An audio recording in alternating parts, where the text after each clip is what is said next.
Wanted men, not systems fit and wise, not faiths with rigid eyes, not wealth in mountain piles, not power with gracious smiles, not even the potent pen. Wanted men. All the world cries, "Where is the man who will save us? We want a man." Don't look so far for this man. You have him at hand. This man, it is you, it is I, it is each one of us. How to constitute one's self a man? Nothing harder, if one knows not how to will it. Nothing easier, if one wills it. Alexandre Dumas. Diogenes sought with a lantern at noontide in ancient Athens for a perfectly honest man, and sought in vain. In the marketplace he once cried aloud, "Hear me, O men!" And, when a crowd collected around him, he said scornfully, "I called for men, not pygmies."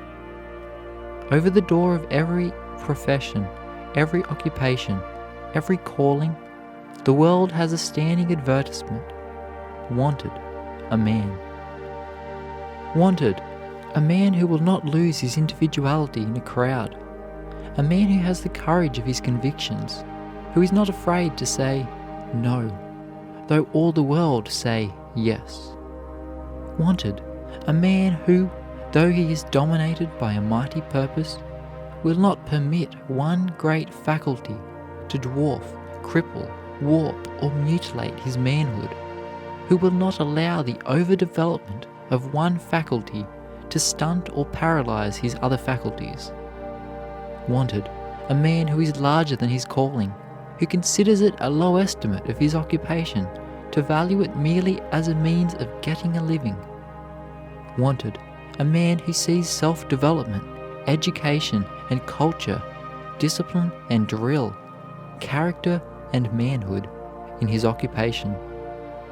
1,000 pulpits vacant in a single religious denomination, 1,000 preachers standing idle in the marketplace, while 1,000 church committees scour the land for men to fill those same vacant pulpits, and scour in vain, is a sufficient indication, in one direction at least, of the largeness of the opportunities of the age, and also of the crying need of good men. Wanted a man of courage who is not a coward in any part of his nature. Wanted a man who is well balanced, who is not cursed with some little defect of weakness which cripples his usefulness and neutralizes his powers. Wanted a man who is symmetrical and not one-sided in his development, who has not sent all the energies of his being into one narrow specialty and allowed all the other branches of his life to wither and die. Wanted a man who is broad, who does not take half views of things, a man who mixes common sense with his theories, who does not let a college education spoil him for practical, everyday life, a man who prefers substance to show, and one who regards his good name as a priceless treasure. Wanted a man who, no stunted ascetic, is full of life and fire, but whose passions are trained to heed a strong will, the servant of a tender conscience, who has learned to love all beauty, whether of nature or of art, to hate all vileness, and to respect others as himself. The world wants a man who is educated all over, whose nerves are brought to their acutest sensibility, whose brain is cultured, keen, incisive, broad, whose hands are deft, whose eyes are alert, sensitive, microscopic, whose heart is tender, magnanimous, true. The whole world is looking for such a man. Although there are millions out of employment, yet it is almost impossible to find just the right man in almost any department of life. And yet everywhere we see the advertisement, wanted a man. Rousseau, in his celebrated essay on education, says, according to the order of nature, Men, being equal, their common vocation is the profession of humanity.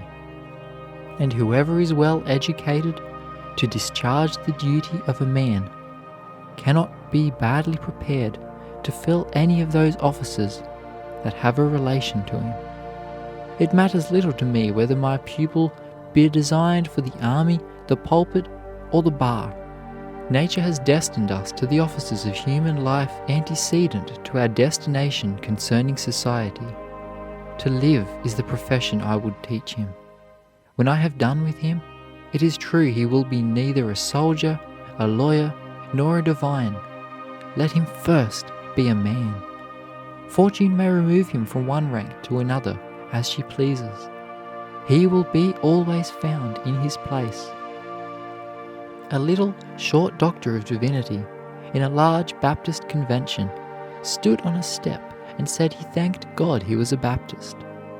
The audience could not hear and called, "Louder! Get up higher!" someone said. "I can't," he replied. "To be a Baptist is as high as one can get." But there is something higher than being a Baptist, and that is being a man. As Emerson says, Talleyrand's question is ever the main one, not, is he rich? Is he committed? Is he well-meaning? Has he this or that faculty? Is he of the movement? Is he of the establishment? But is he anybody? Does he stand for something? He must be good of his kind. That is all that Talleyrand, all that the common sense of mankind asks. When Garfield as a boy was asked what he meant to be, he answered, "First of all, I must make myself a man. If I do not succeed in that, I can succeed in nothing." Montaigne says our work is not to train a soul by itself alone, nor a body by itself alone, but to train a man. One great need for the world today is for men and women who are good animals. To endure the strain of our concentrated civilization, the coming man and the woman must have good bodies and an excess of animal spirits. What more glorious than a magnificent manhood, animated with the bounding spirits of overflowing health?